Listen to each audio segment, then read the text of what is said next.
On the last evening of my 25th college reunion, there was a party in a tent. There was dancing and music and noise, so much noise that a lot of us started to drift out of the tent so we could hear each other talk and catch up with classmates that we had not seen in more than 2 decades. As I talked with my friends, I made an astounding discovery. 80% of them were unhappy with their lives. I feel as though I've wasted my life and I'm halfway through it, they said. I don't know what my life is all about. Now, I was privileged to go to Yale, and we were standing on a summer evening in the middle of Yale's old campus, and the people that I was speaking with were privileged and highly educated and financially well off and in positions of power. And they had the first house and the second house. And they had the first spouse and the second spouse. And 80% of them were unhappy with their lives. Who was happy, the 20%? Well, we had studied literature and Renaissance rhetoric, and we were the theater people and the history geeks. We had studied classes for the joy of learning, not because we thought they were going to direct us to a specific job. We still got jobs. We were living our lives expansively with life's ups and downs, and we did not feel that we had wasted a single minute. And as I spoke with the 20%, the happier 20%, I discovered that each of them knew something about their life purpose because they knew 5 things: who they were, what they did, who they did it for, what those people wanted or needed, and what they got out of it, how they changed as a result. Does that sound hard? It's not. It's actually really simple.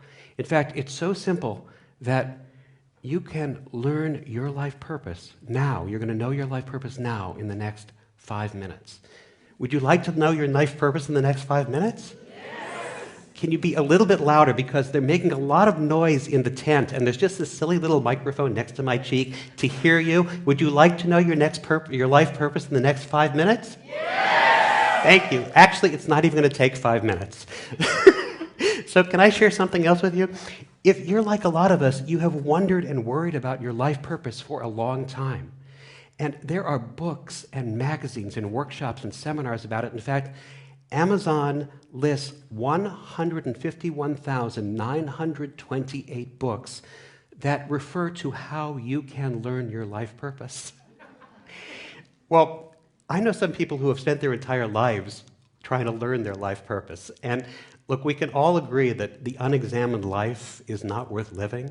But if all you're doing is examining, you're not living. So let's figure out the life purpose right now together. Who you are, what you do, who you do it for, what those people want and need, and how they change as a result. Shall we do it? Yes. All right. Everybody, on the count of 5, shout out your first name. 1, 2, 3, 4, 5. Brian. Fabulous. That was the first one, only 4 to go. That's who you are. All right, now what do you do? What do you love to do? You love to write, cook, design, create iOS apps, write code, crunch numbers, talk, teach. What do you love to do? And if there's a lot of things that come up for you, focus it down by asking yourself this one question. What is the one thing that right now you feel supremely qualified to teach other people? Think about that in one word. Hold it. Don't release it yet. On the count of 5. What do you do? 1, 2, 3, 4. Great. That's what you do. Now, think about who you do it for. Picture them in your mind. Be ready to say it on the count of 5. Hold it. Don't release it yet. 1, 2, 3, 4. Okay, who do you do it for? Let's see it one more loud, a little bit louder, please. Over the people in the tent. Who do you do it for? Together? Thank you. That is the spirit that we need. Okay, now, What do those people want or need? What do they want or need that you have, that they've come to you so you can give them this thing? What do they want or need? In just one or two words, hold it, don't release it yet. And on the count of 5, 1, 2, 3, 4, 5.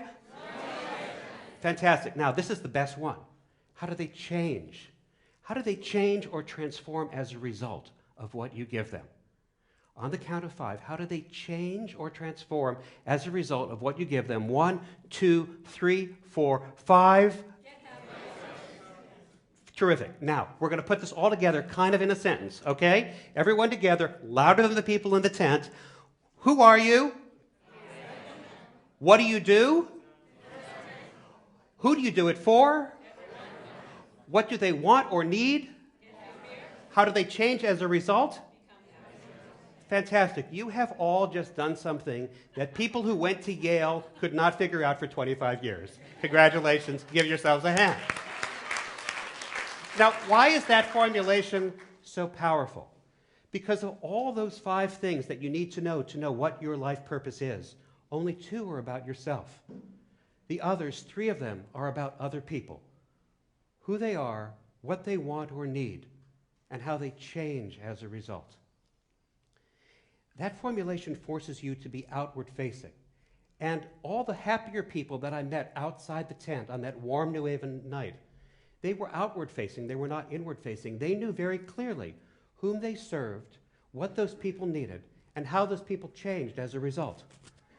And you may have intuited this already, that the most successful people in any field always focus most on the people that they serve than on how they are served themselves.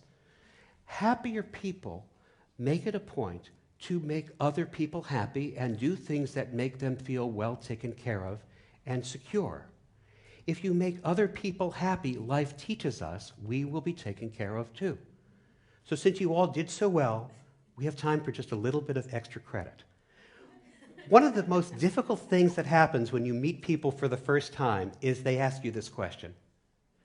So what do you do? And if you're like some of us, that's a really challenging question sometimes, particularly if you're in these moments where you're between things, or you're feeling vulnerable, or it isn't defined, or what you seem to do isn't what you really do, or what you're paid to do isn't how you define yourself. So when people ask you this question, so what do you do? And also you got this monologue going on, like, why is he asking me, so what do I do? It's because it's that transactional thing where it's like he wants to know if he should really spend time talking to me, or it's that other thing so he can tell me what he does because he's sure it's, really so much better than what I do, right? So when somebody asks you that question, here's what you do. You just say the very last thing you called out, how what you do changes the people you do it for. So for example, you might say, I give kids awesome dreams. If your life purpose is, I write books for children so they can fall asleep at night, so they can have awesome dreams. Or you might say, I help people look and feel their best. If your life purpose is, I design apparel for men and women who need affordable choices so they can look and feel their best. Or you might say, I help people get great work into the world. If your life purpose is, I train entrepreneurs and creative people to take decisive actions so they can get their greatest work into the world. And then that little snippet that you just said becomes your personal elevator pitch. And it will always start the conversation because the person that you were just talking to has to ask you a question. How do you give kids great dreams? How do you help people look and feel their best? Can people really get their greatest work into the world?